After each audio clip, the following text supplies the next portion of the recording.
Welcome to the dark. I am SirHorrorNarrates. It is time to begin. This incident took place in an older apartment building in a quiet urban neighborhood. It was a sturdy, 3-story place. No security cameras, just a shared front door. I was living alone on the top floor, in apartment 4B. My routine was simple, and the building was generally silent after 10 p.m. It was a random Friday night, about 2:30 a.m. I was asleep when a faint, metallic noise woke me up. It was coming from right outside my apartment door, near the floor. It was the unmistakable creaking of the mail slot flap being forced open. My heart pounded against my ribs. It wasn't the sound of mail falling. It was the sound of something resisting the narrow opening. I froze, trying to rationalize it as the building settling. But then the sound stopped. Silence rushed in, heavy and thick. After what felt like an eternity, I heard a faint, repetitive scratching, followed by a soft thud. I slowly crept toward the door and pressed my eye to the peephole. The hallway was pitch black. No one was visible. I waited a few tense minutes, then slowly unlocked the door and opened it just a crack. On the mat lay a small cardboard box. It was immediately obvious that the box was far too bulky to have ever fit through the mail slot. Someone had given up trying to force it in. I pulled the box inside.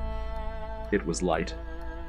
There was no shipping label, only a note handwritten in red marker. For resident 4B. I placed the box on my kitchen counter. Everything screamed at me to call the police, but I hesitated. I slowly tore the packaging tape. Inside, there was only one item. A simple, bright red drawing pencil. My breath caught. This wasn't just a red pencil. This was my red pencil. I knew it instantly. It had a worn eraser, and most distinctly, a specific, small scratch mark near the tip, right where I always gripped it. I used it only for personal sketches in my bedroom. I had been looking for it for a week. The realization hit me. This was proof. Someone had been inside my apartment. They had taken this small, insignificant personal item and deliberately returned it at 2:30 a.m. just to send a terrifying message. I have access to your space, and I know what you own. To confirm the encounter, I rushed across the hall to my elderly neighbor's apartment. "Did you hear anything outside just now?" I whispered. She looked at me, her eyes widening slightly. "Yes," she whispered back. "I heard it. I heard someone trying to force a thick object into your mail slot. It sounded like they were fighting the door for several minutes. Then they just gave up and dropped it." Her confirmation was chilling. The person was an intruder, operating under the cover of silence, struggling just feet away from us. The police arrived but were skeptical. No forced entry, just a returned pencil. But I knew the truth. The person who brought the pencil back knew I was looking for it. They wanted to show me they had full access to my life. The act wasn't to steal. It was to dominate. I moved out shortly after. I never looked back at apartment 4B, but the feeling never leaves me. Every time a package arrives, I feel dread, because sometimes the scariest thing is not when something is stolen, but when your own lost item is returned to you as a direct, undeniable threat, proving that your sense of safety is a lie.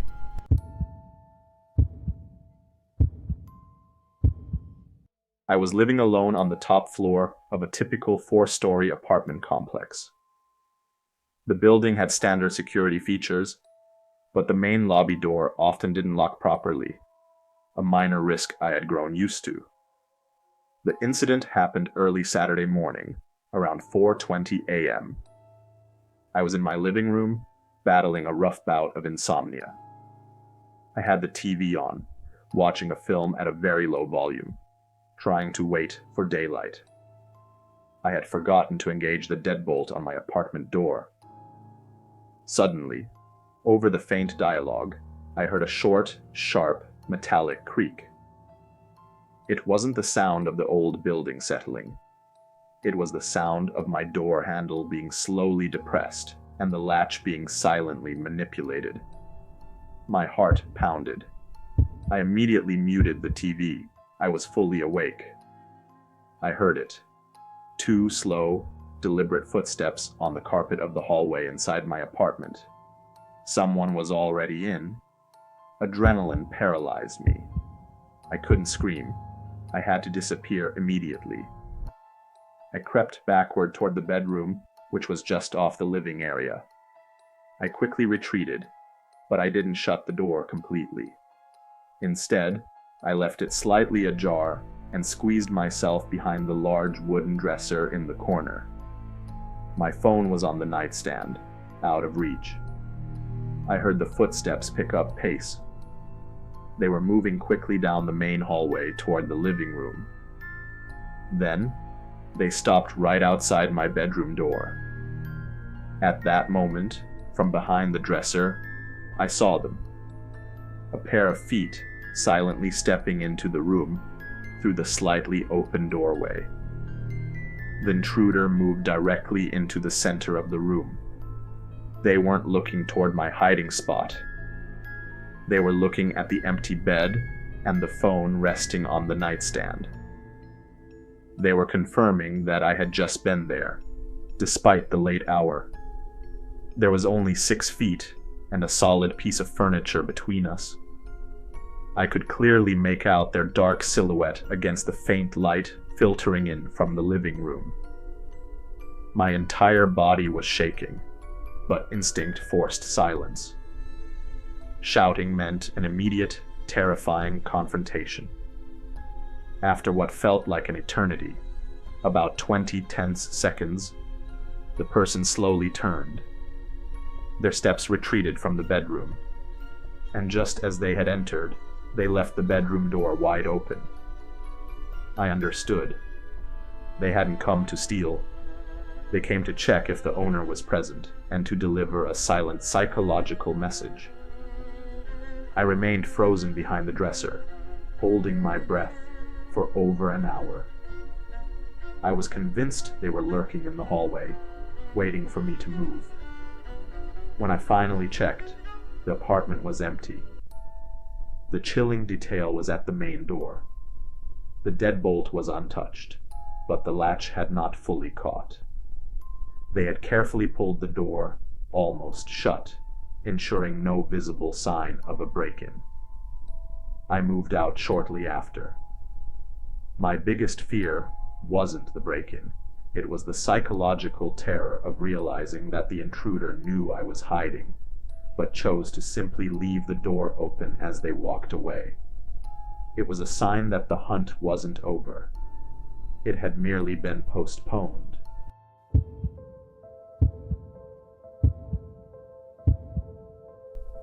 This incident happened in my apartment on the 22nd floor of a dense, high-rise building in a major city.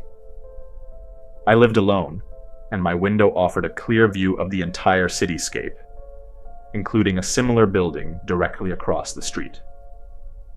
Everything started on an ordinary night.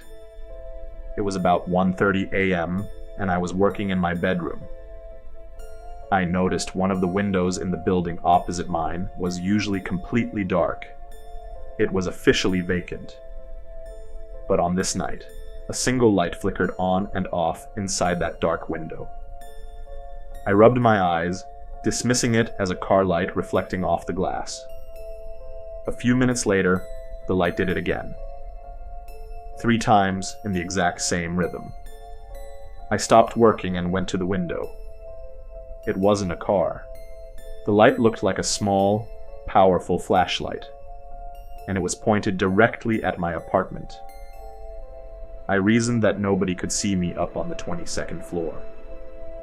but the sight of the light in the empty apartment still unnerved me. For the next week, everything was quiet. I mentally filed the incident away. Until one morning, around 3 a.m., while getting a glass of water, I saw the blinking light again.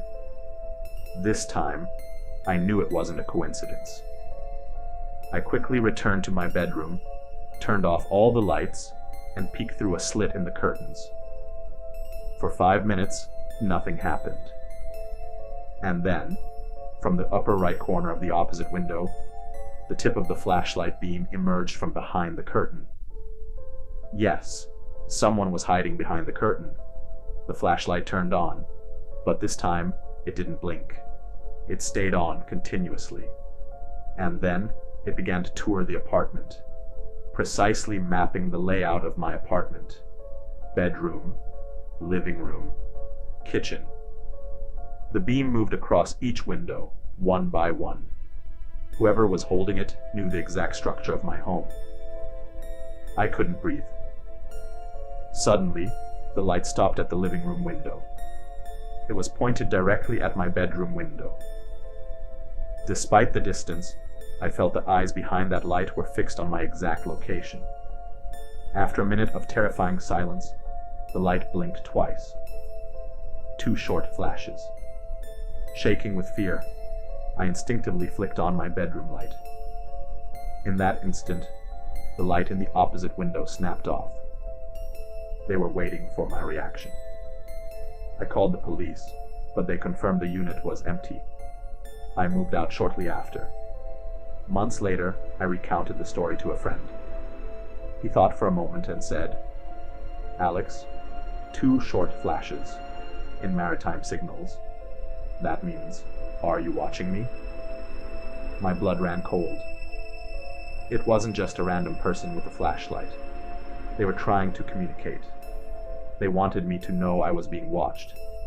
And now, every night I'm alone, I feel that same chilling certainty.